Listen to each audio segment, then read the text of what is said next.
क्या आप इमेजिन कर सकते हैं कि सिर्फ 10,000 रुपए के उधार से कोई 8 लाख करोड़ रुपए का एम्पायर खड़ा कर सकता है। आज जब इंफोसिस को हम देखते हैं तो हमें सिर्फ उसकी चकाचौंध और कामयाबी दिखाई देती है, लेकिन इस आलीशान इमारत की नींव में एक पत्नी की 3 साल की पाई पाई करके जोड़ी हुई कमाई, उसका अटूट भरोसा और एक पति का नेवर गिव अप वाला एटीट्यूड छिपा है।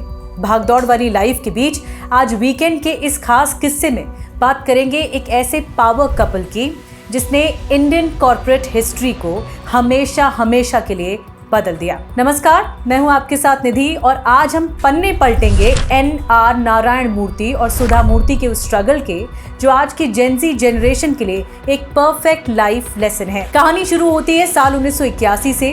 पुणे के एक बेहद सिंपल से फ्लैट में एक कपल बैठा था। नारायण मूर्ति के पास एक धांसू विजन था, कंप्यूटर की दुनिया में कुछ बड़ा करने का सपना था, लेकिन जेब बिल्कुल खाली थी। यानी हाल तो ऐसे थे कि कंपनी रजिस्टर कराने तक के पैसे नहीं थे। जब उन्होंने थोड़ा झिझकते हुए अपनी वाइफ सुधा मूर्ति से बात की तो सुधा जी ने बिना एक पल गंवाए अपनी 3 साल की बचत से जोड़े हुए 10,250 रुपए निकाल दिए। उन्होंने 250 रुपए अपने पास इमरजेंसी के लिए रखे और पूरे 10,000 रुपए नारायण मूर्ति के हाथ पर रख दिए और कहा, गो अहेड, अपना सपना पूरा करो। लेकिन बात सिर्फ इन पैसों की नहीं थी। असली जो अग्नि परीक्षा थी या असली जो एग्जाम था ना, वो इसके बाद शुरू हुआ। शुरुआती सालों में इंफोसिस से फूटी कौड़ी की कमाई नहीं हो रही थी, जो थी वो ना के बराबर थी। ऐसे में घर चलाने की पूरी जिम्मेदारी सुधा मूर्ति ने अपने कंधों पर ले ली। वो पुणे में टाटा की टेल्को की अपनी नौकरी करती रहीं, घर संभालती रहीं और नारायण मूर्ति को बिना किसी टेंशन के अपने काम पर फोकस करने की आज़ादी उन्होंने दी।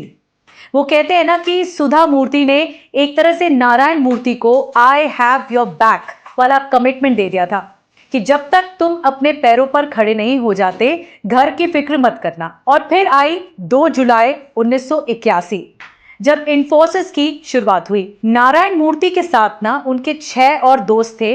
और भाई जानते हो कंपनी का पहला रजिस्टर्ड ऑफिस क्या था? नारायण मूर्ति के घर का एक छोटा सा बेडरूम। यानी वर्क फ्रॉम होम का असली क्रेज तो उन्होंने ही तभी शुरू कर दिया था, नारायण मूर्ति ने। शुरुआती दिन इतने कड़े थे कि सुधा मूर्ति खुद ऑफिस का काम संभालती थी, कोडिंग करती थी और डेटा एंट्री का काम भी खुद ही निपटाती थी ताकि बाहर किसी को फालतू पैसे न देने पड़े। जब कंपनी का काम बढ़ा और उसे बेंगलुरु शिफ्ट करना पड़ा, तब भी एक बड़ा टेस्ट हुआ। सुधा जी को पुणे में ही रुकना पड़ा क्योंकि उनके बच्चे बहुत छोटे थे।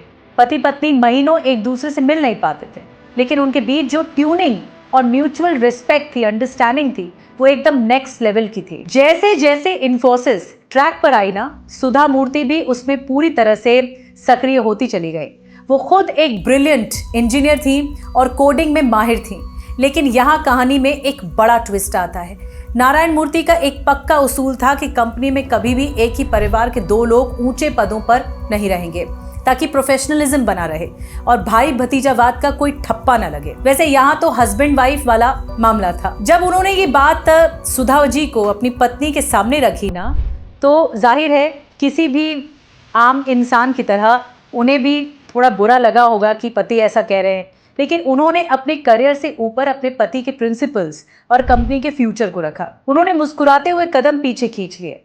उन्होंने इंफोसिस के कोर मैनेजमेंट से दूरी बना ली और बाद में इंफोसिस फाउंडेशन की कमान संभाली, जिसके जरिए उन्होंने देश के लाखों जरूरतमंद बच्चों और महिलाओं की जिंदगी में उजाला भर दिया। आज जो इंफोसिस है दुनिया की सबसे बड़ी कंपनियों में से एक है, लेकिन इस आलीशान एम्पायर के पीछे सिर्फ एक इंसान का दिमाग नहीं, बल्कि एक पार्टनर का अटूट विश्वास और सपोर्ट सिस्टम खड़ा है।